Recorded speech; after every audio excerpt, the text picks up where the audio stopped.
46 বিশেষ করে একটা ফ্যামিলি আসছিল।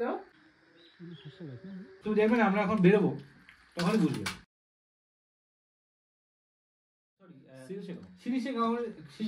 হ্যাঁ ছিলাম ওখানে, খুব ভালো অফবিট জায়গা, ওখানে কোনো অত গ্যাঞ্জাম ফ্যাঞ্জাম নেই, মানে হচ্ছে ও এমনই অফবিট জায়গা, ওখানে কিছু জিনিস একটা নিতে গেলে একটু পড়ে যেতে হবে এরকম টাইপের। এরকমই অফবিট, একদম একদম একদম। তাড়াতাড়ি বিশেষ করে একটা ফ্যামিলি আসছিল, এসে বলছে তখন ওই দোকানটা মানে যে দিয়েছে আর কি, ওটা মানে বর্ষা দিয়েছিল, ডাকলাম বর্ষা, তো ওটা বর্ষা এসে বলছে কোথা থেকে আমরা দিতে, কোনো কিছু দোকানপাট নাই, কিছু না, ঘর বাড়ি নাই, কিছু নাই। এটা তখন ও বলছে আপনি অফবিট চেয়েছেন। তারপরে আবার 3 দিন থেকে গেল ওরা। প্রথম আধা ঘন্টা ওকে ফোন করলে বললো আপনি থাকলেন বুঝতে পারবেন, পরে বললো না খুব ভালো লেগেছে আর কি জায়গাটা। প্রথমে শপিং মল চাই, একটা অফবিট থেকে শপিং মল তো কোথায় পাবো, সত্যি পুরো আশিসের মতো ওরকম টাইপের। অফবিটে শপিং মল কোথায়? হ্যাঁ সেটাই তো, এটা তো বোঝে না এরা, মানে অবাক হয়ে গেলাম আমি।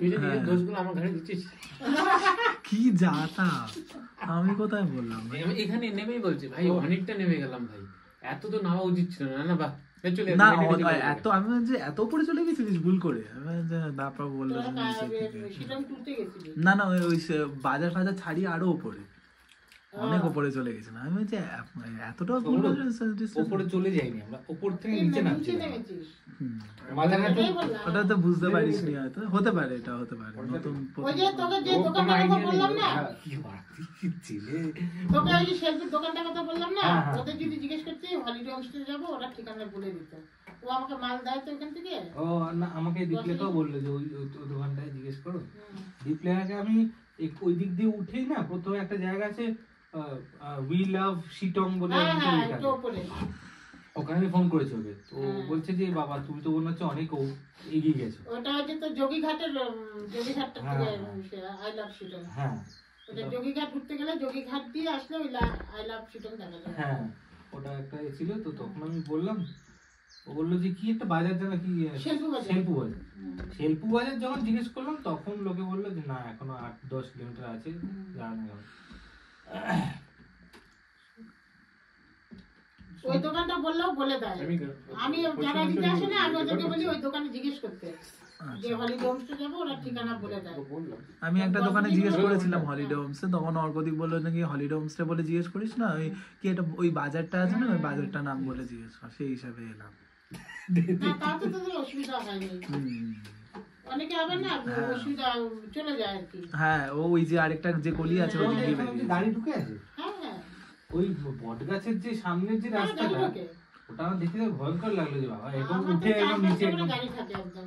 আমার তো একদম পুরো ড্রাইভার, একটা আমার ড্রাইভার। তুমি আসো কি করে, নিজে তোমাদের নিজে গাড়িতে আসো? হ্যাঁ গাড়িতে যাতায়াত করি, কিন্তু আমি আবার বড় সময় যে শেয়ার গাড়ি ছাড়ে এখান থেকে একটা। কোথা থেকে ছাড়ে ওটা? আমার এখানেই থাকে ড্রাইভার, এই মাঠ থেকেই ছাড়ে সকাল 8টার সময়। ওইটা শিল্পকে চেকপোস্টে নামিয়ে দেবে 10টা 10:30টার মধ্যে। কোথায় নামাবে? চেকপোস্ট মানে শিলিগুড়ি। আচ্ছা। আর ওইখান থেকে তো শালুগাড়ার থেকে তোর বিকেল 4টা 4:30টার সময় ছাড়ে আর কি। তা আমি যখন ওই মাল করতো তখন ওই শেয়ার গাড়িতেও আসি। আচ্ছা এটা করে মানে ডিরেক্ট শিলিগুড়ি চলে যাওয়া যায়? হ্যাঁ আচ্ছা আচ্ছা, ওটাই শিলিগুড়িটাই কি লাস্ট স্টপেজ? না না রাখ না। আচ্ছা এটা করেই মানে ডিরেক্ট শিলিগুড়িটাই কি লাস্ট স্টপেজ, না ওটার পর আর যায় না তাই তো? না ওটার পর যায় না। শেয়ারে কত না তাও? 200 টাকা। 200 টাকা করে পার পারসন না? আচ্ছা আচ্ছা তো সুবিধা, রাখ না বাবা, রাখ 200 টাকা করে মানে খুবই ভালো, খুব হ্যাঁ কমই নাই, অ্যাফোর্ডেবল। আমার আঙ্কেল যখন বলে না তখন বুঝি আর কি।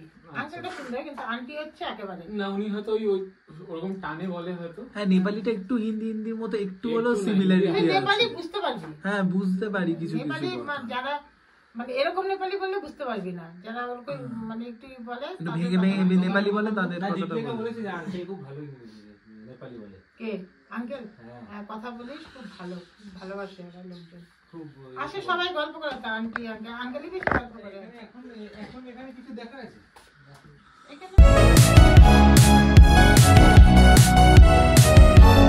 হয়তো আমার এবার পূজাতে 46 জনের প্যাকেজ ছিল আমার। 46